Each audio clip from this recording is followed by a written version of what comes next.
Alors, salutations à tous les abonnés de ma chaîne YouTube. J'étais sur ma page Facebook pour un direct que j'avais commencé. J'ai fait en direct 15 minutes et le direct s'est endommagé. C'est interrompu.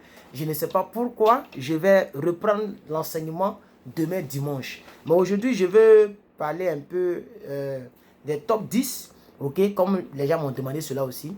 Les meilleurs versets bibliques concernant la foi. Oui. Je vais vous donner ici quelques versets bibliques que vous pouvez retenir qui concernent la foi. Vous savez, la foi est la main invisible qui rentre dans le monde, la main visible qui rentre dans le monde invisible et qui prend ta bénédiction pour apporter cela dans le monde visible. Je reprends. La foi, c'est cette main visible-là qui rentre dans le monde invisible, qui prend la grâce et qui t'amène ça physiquement, dans le monde physique. C'est très important. Vous voyez, la Bible dit, le premier verset, c'est dans Marc 11, verset 23. Ça, c'est un très bon verset concernant la foi. Marc chapitre 11, verset 23. J'aime particulièrement ce verset. C'est un verset extraordinaire. Et vous devez retenir ce verset-là. Vous devez vraiment lire, méditer à chaque fois ce verset. Parce que ce verset est très capital, très important.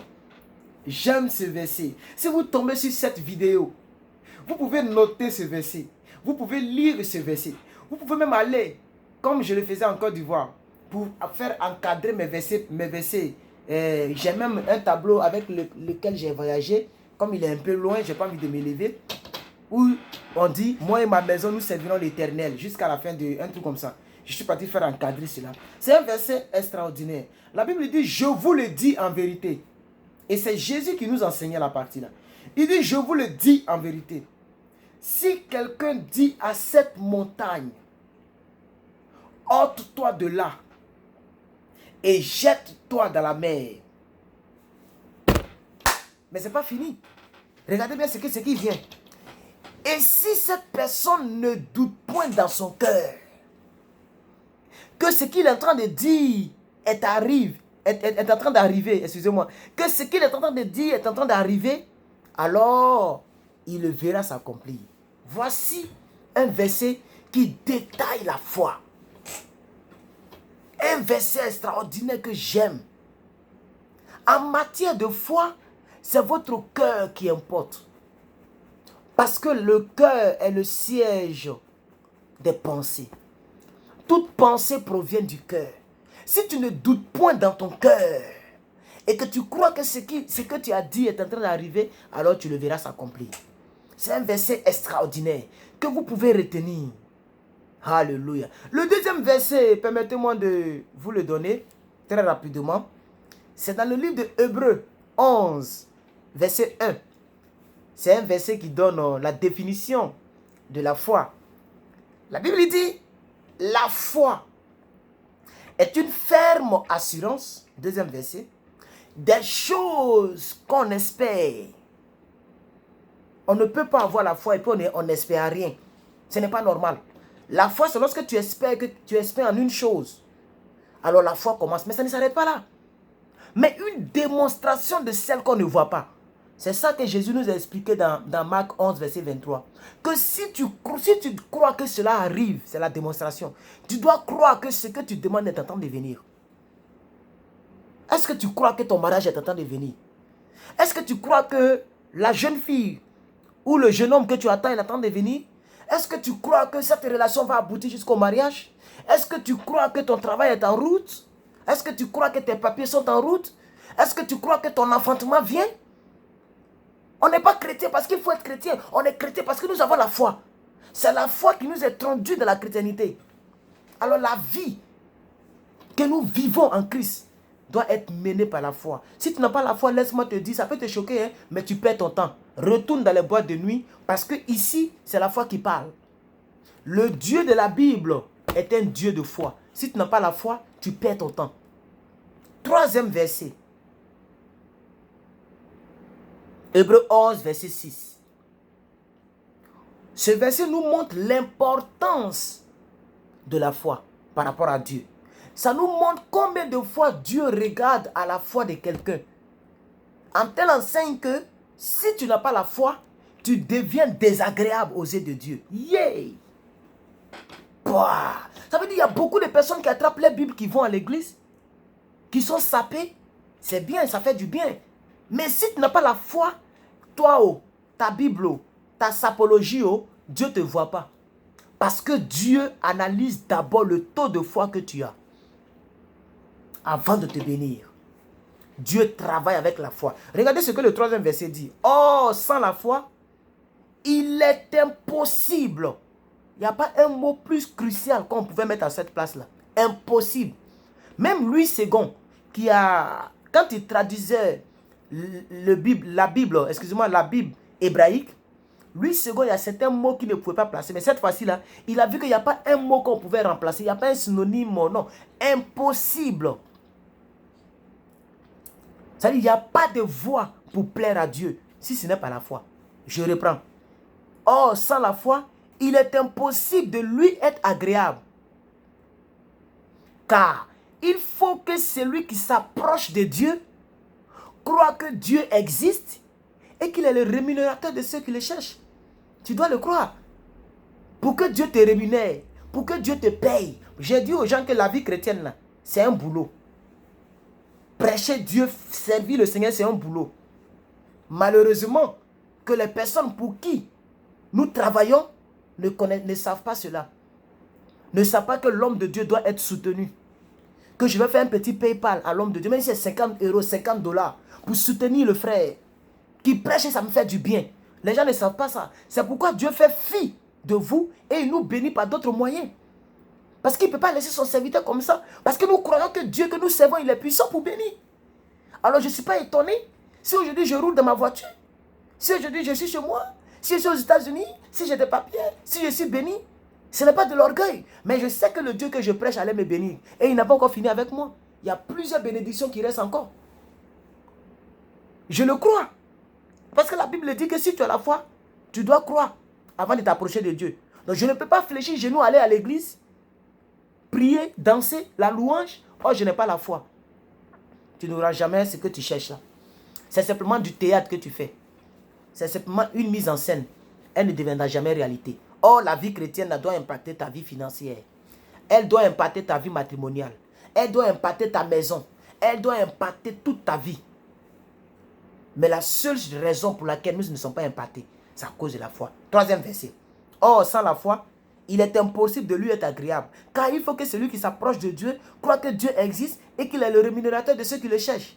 C'est une foutaise lorsque tu ne crois même pas que Dieu peut changer ta situation. C'est une foutaise devant Dieu. Vous ne savez pas ça? Ayez la foi. Alléluia. 4e verset.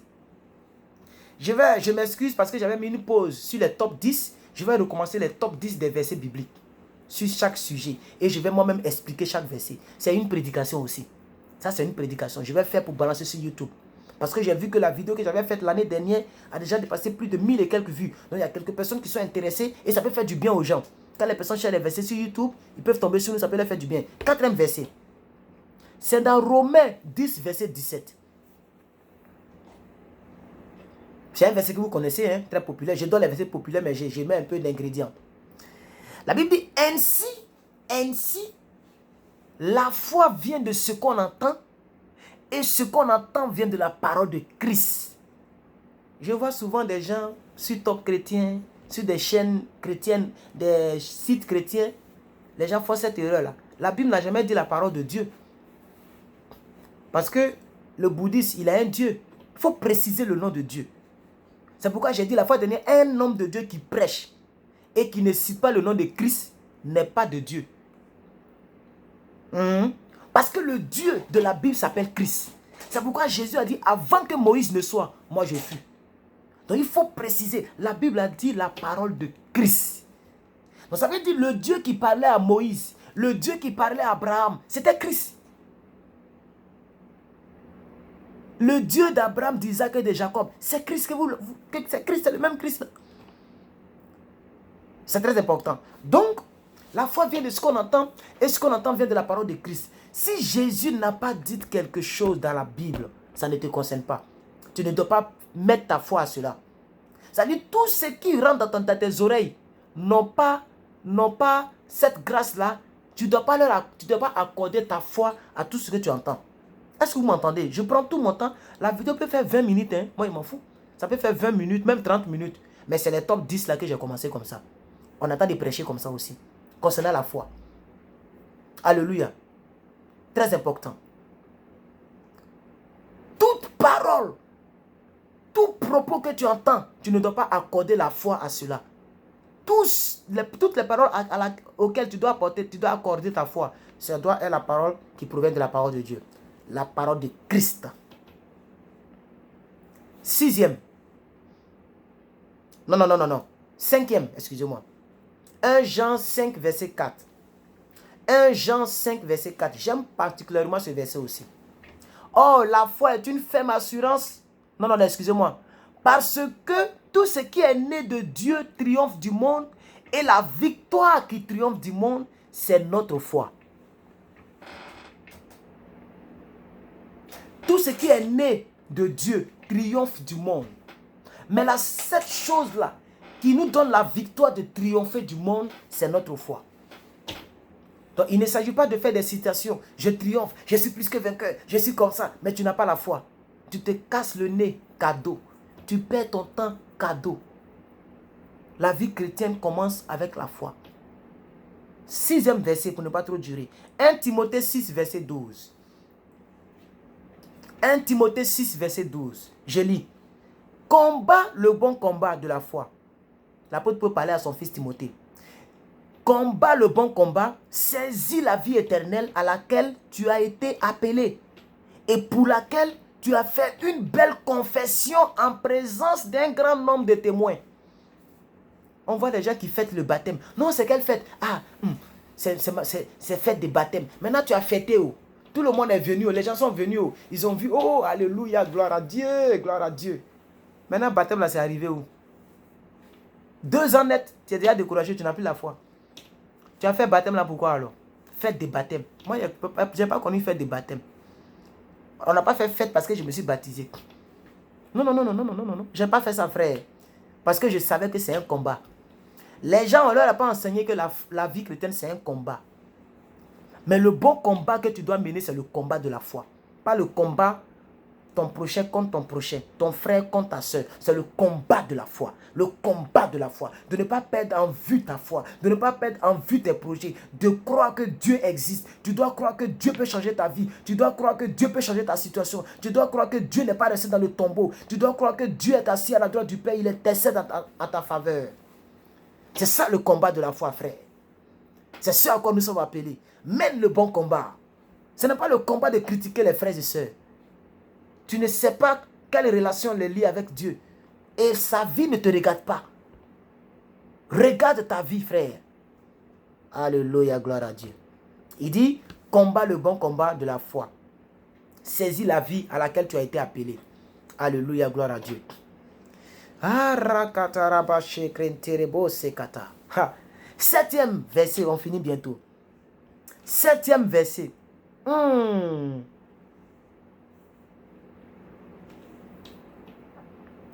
Est-ce que vous savez que quand tu as la foi, non seulement tu peux guérir, ça peut te guérir, mais la foi peut te permettre de recevoir le pardon. Beaucoup de personnes ne croient pas que Dieu les a pardonnés parce que les personnes n'ont pas la foi. Un homme qui a la foi, quand il a demandé pardon à Dieu une seule fois, c'est compliqué, c'est fini. Il croit que Dieu a pardonné. C'est-à-dire tu crois que Dieu t'a pardonné.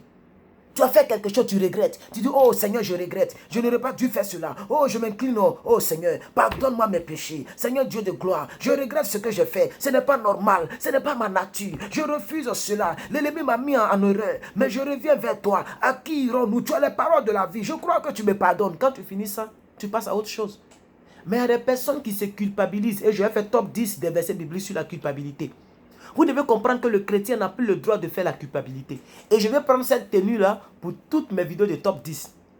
Voilà, chaque tenue va avoir maintenant... Non, chaque vidéo va avoir sa tenue. Pour que lorsque vous voyez déjà la tenue, vous savez de quoi je vais parler. Donc ça, c'est la tenue de la parole de Dieu, des top 10 des versets bibliques. Est-ce que vous êtes d'accord avec moi? 7e verset, je lis avec ça. Jacques 5, verset 15. L'apôtre Jacques 5, verset 15. Il dit, la prière de la foi sauvera le malade. Si tu as la foi, tu ne tomberas pas malade. Frère, ça fait plus de 20 ans que je ne suis pas tombé malade. Ça ne veut pas dire que ça fait 20 ans que j'ai donné ma vie à Christ. Mais avant même d'être chrétien, je n'aimais pas la maladie. Donc, ce qui faisait que je ne pensais même pas à elle. La maladie ne fait pas partie de mon programme. C'est comme ça. Et c'est ma foi que je mûris depuis des années. Et je suis ferme là-dessus. Je peux être fatigué. Hein? Mon corps peut se fatiguer. Je vais aller dans le gym, payer $10, soulever les trucs, me sauter, aller courir dans le parc. Il n'y a pas de problème. Mais moi, tomber malade et être down, une semaine, vous ne me voyez pas en direct. Et quand vous allez apprendre, il y a venir ici, tout maigre pour vous dire que je suis tombé malade. Où est le Dieu de ma foi? Où est la puissance de ma foi? À quoi sert-il? À quoi sert la vie chrétienne dans ma vie? La Bible dit, par ses maîtrises, nous avons été guéris. Alléluia. Dans la maladie, la Bible dit, le poids qui devait tomber sur moi est tombé sur lui. Et par ses maîtrises, nous sommes guéris. Je crois en cette parole. Même si quelqu'un peut dire non, on ne parle pas de la maladie corporelle. Moi, je prends cette parole-là pour croire à la maladie corporelle. C'est-à-dire, je prends cette parole-là pour croire que la maladie corporelle n'est pas le mien.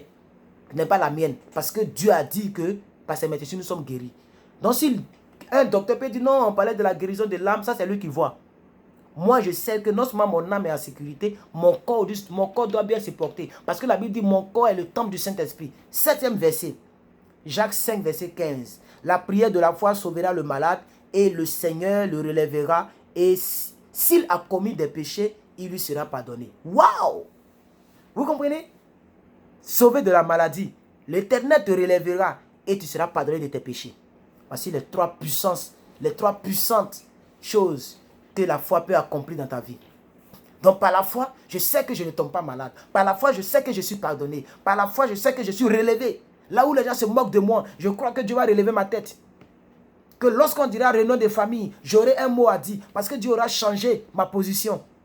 Dieu aura changé mon image. Je crois. Et puis je vais à l'église. On ne va pas à l'église parce qu'il faut aller à l'église. 8e verset pour ne pas trop durer. 8e verset. Matthieu 21, 21. Matthieu 21, 21. Jésus leur répondit, je vous le dis en vérité, si vous aviez de la foi et que vous ne doutiez point, non seulement vous ferez ce qui a été fait à ce figuier, mais quand vous direz à cette montagne, ôte-toi de là et jette-toi dans la mer, cela arrivera. La Bible dit que Jésus était avec ses disciples et il a voulu manger. Vous voyez, quand tu as la foi, tu ne regardes pas les saisons et les temps. Oh. Il n'y a pas envie de crier. Mes voisins se reposent aujourd'hui et samedi. Tu ne regardes... Les gens avec qui j'ai mangé garba, je ne peux plus manger garba avec eux encore. Parce que pendant qu'on mangeait le garba, je croyais qu'un jour, le garba n'allait pas être ma nourriture préférée. Le garba n'allait pas être ma nourriture de luxe. Alléluia, gloire à Dieu. Je croyais en cela. Alléluia. Hey! Rakataba. Jésus veut manger et le figuier n'a pas donné de figues. Quand tu as la foi, ce n'est pas les saisons ni ce qu'on a dans ta famille. C'est-à-dire que dans ma famille, on ne vit pas jusqu'à 50 ans. Dans ma famille, c'est-à-dire qu'on ne voyage pas. Dans ma famille, on ne se marie pas. Dans ma famille, c'est moi, je vais venir enlever ce mystère-là. Ou ce mythe-là. Je vais venir briser ça avec le Dieu que j'ai dans mon cœur. Avec le Dieu de la Bible. Alléluia. Donc Jésus n'avait pas besoin de savoir est-ce que c'était la saison des figues. Quand tu as la foi, tu te fous de cela. Parce que quand tu approches, ce que tu demandes, ça doit arriver. Si ça n'arrive pas, tu utilises ta foi pour tuer. Un chrétien doit tuer. C'est pourquoi depuis longtemps, j'ai commencé à parler à l'homme fort de ma vie. Quand j'ai commencé à donner ma vie à Christ, et que 10 ans plus tard, je vois que ça n'avance pas, je dis c'est pas normal. 2004, 2014, je dis c'est pas normal. Il faut que les choses changent. Alors de 2004 à 2014, à partir de 2014, j'ai commencé à trier mes amis. J'ai commencé à arranger ma vie chrétienne. J'ai commencé à être puissant, tranchant. Et 2 ans plus tard, Dieu m'a béni avec la green card, la carte verte américaine. 2016, c'est tombé. 2018, je suis venu ici. Ma vie a commencé à changer un peu. Et Dieu n'a pas encore fini avec moi. Alléluia, gloire à Dieu. Est-ce que vous comprenez? Jésus voulait manger. Il a maudit. Et quand il a maudit, les gens étaient étonnés. La Bible dit, il a parlé, mais l'arbre n'est pas devenu sec sur le champ. Quand il a parlé dans Matthieu 21, 21, l'arbre n'est pas devenu sec sur le champ. La Bible dit ils sont partis. C'est au retour que Pierre, qui fait des très bonnes remarques, a remarqué que l'arbre là est devenu sec. Jésus n'a même pas cherché à regarder est-ce que l'arbre est devenu sec. Parce que quand tu as la foi, quand tu parles, tu as fini de parler. Comme je vous l'ai dit, quand tu as la foi, quand tu demandes pardon à Dieu, tu as fini de demander pardon à Dieu. Quand tu as la foi, quand tu parles, tu as fini de parler. La foi ne parle pas deux fois. Un homme qui a la foi ne prie pas pour essayer de prier deux fois. C'est pourquoi il y a mes filles, oh papa, depuis là tu me pries, tu pries. J'ai déjà prié pour toi une fois, ça suffit. On attend la matérialisation. Et tu dois croire que l'homme de Dieu a prié, ça doit venir. C'est pourquoi Dieu bénit certaines de mes mamans que je ne vais pas citer ici. Et Dieu ne bénit pas d'autres personnes peut-être parce qu'elles n'ont pas la foi en leur serviteur. Quand tu n'as pas la foi en ton homme de Dieu, même si l'homme de Dieu va prier, ça ne va pas agir. Parce que dans le monde spirituel, c'est une coopération. C'est pourquoi lorsque Jésus devait guérir quelqu'un, il avait l'habitude de dire, à chaque fois qu'il devait guérir quelqu'un, il avait l'habitude de dire, que veux-tu que je fasse dans ta vie? Parce qu'il faut que toi aussi tu accordes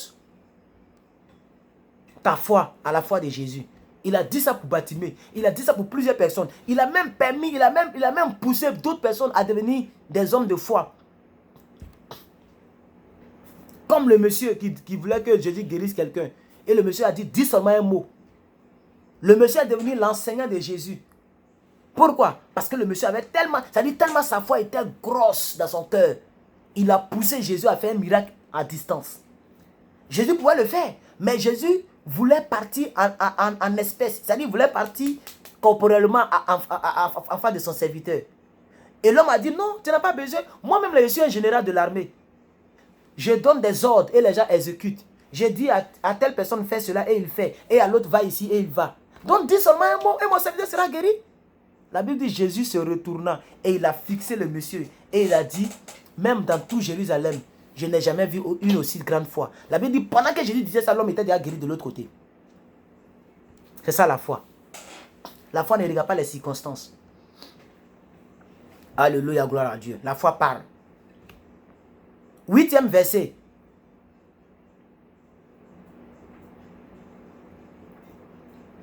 Éphésiens 6, 16.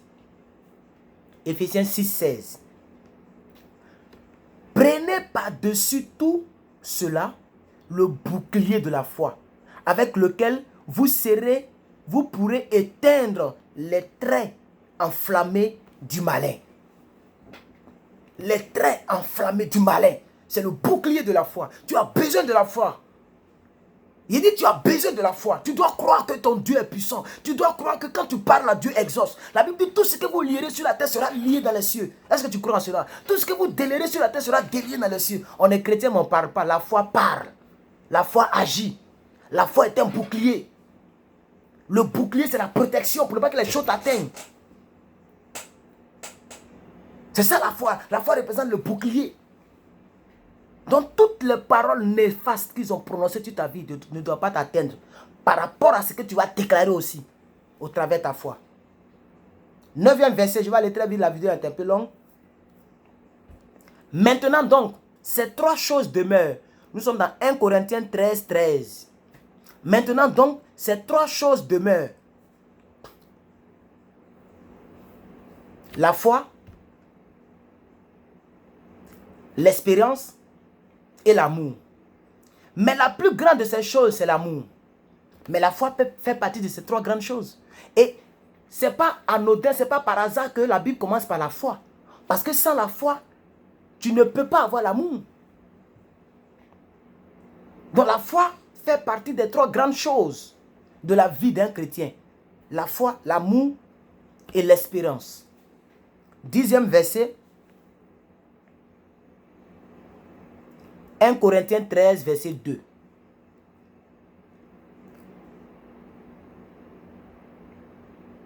Non, je vais laisser ça.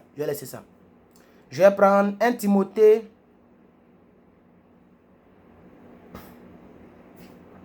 Excusez-moi. Je vais prendre un bon verset. Parce que c'est un bon verset que je vais vous donner. Comme ça, vous pouvez les noter. Cette émission que je vais commencer, je vais la faire... à chaque fois, je vais la faire en 25 minutes. Voilà, là on est à 24 minutes, donc je vais faire ça en 25 minutes, ça sera 25 minutes, ok? Donc le verset est, étant donc justifiés par la foi, nous avons la paix avec Dieu par notre Seigneur Jésus-Christ. Nous sommes justifiés par la foi. Alléluia. Romains 5, verset 1. Romains 5, verset 1. Alléluia, gloire à Dieu. Que Dieu vous bénisse, que sa grâce soit avec vous. 25 minutes maintenant, je vais vous laisser. On va faire maintenant cette émission en 25 minutes. Je vais la poster sur les 2 réseaux sociaux, c'est-à-dire Facebook et YouTube. Pour que les chrétiens de YouTube puissent suivre. Et Facebook, bon, là-bas, tout le monde est presque chrétien. Donc, que Dieu vous bénisse. Merci beaucoup et désolé pour la vidéo, pour l'enseignement qui a été interrompu. Je vais reprendre l'enseignement demain dimanche par la grâce de Dieu. Bonne nuit pour ceux qui sont en train de dormir et bonne journée pour ceux qui sont aux États-Unis. Et que Dieu vous bénisse abondamment. Bye bye.